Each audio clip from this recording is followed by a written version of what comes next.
and welcome to Green Healing, where we discuss alternative and natural healing from abuse and CPTSD. Today, I want to talk about salt lamps.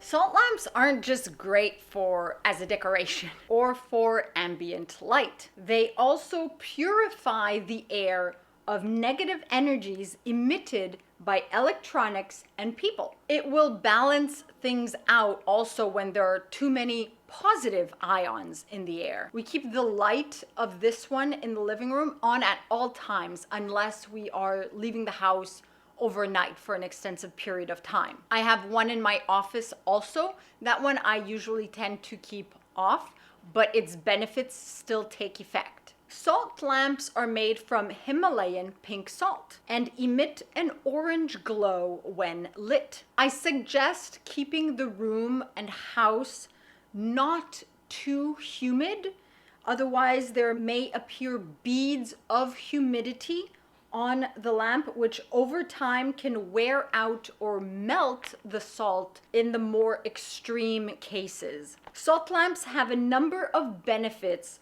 for the house. They balance out electromagnetic radiation, such as from phones and computers.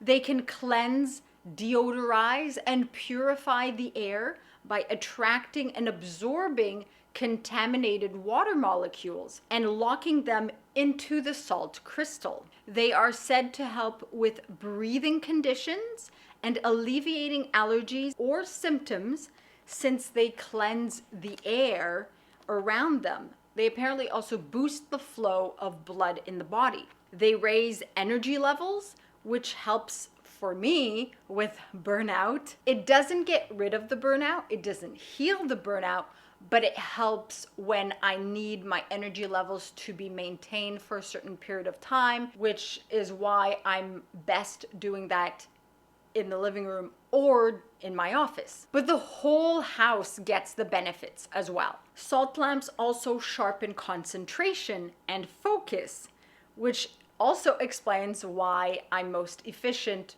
working in the living room or in my office.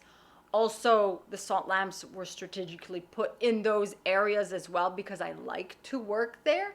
And so it just enhances everything, the concentration, the focus, and everything. Salt lamps also help to feel better emotionally and helps relax the body from stresses, thus helping with sleep, which makes me think I should probably get a third salt lamp for the bedroom, because sometimes I actually feel more rested after a nap in the living room than after a full night's sleep.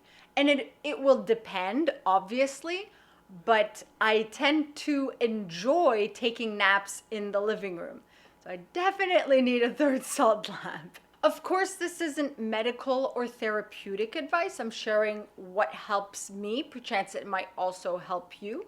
I also encourage you to do more research because there obviously is so much more about salt lamps that you can find and look up, especially if you're considering purchasing one. As someone who benefits from salt lamps, I highly recommend it to anyone to look into it. If you'd like to support Green Healing, I do now have merchandise. The store will be linked in the description of this episode. There is also the Elements Healing Music with Tibetan Singing Bowl album. If you'd like to make a larger contribution, there's always Patreon or the PayPal tip jar. All these links are in the description of this episode, and you can also find them on binkyproductions.com/greenhealing. Your support helps keep the podcast alive and is very much appreciated. I hope this episode of Green Healing has been beneficial for you. Share with whomever you think will benefit from it.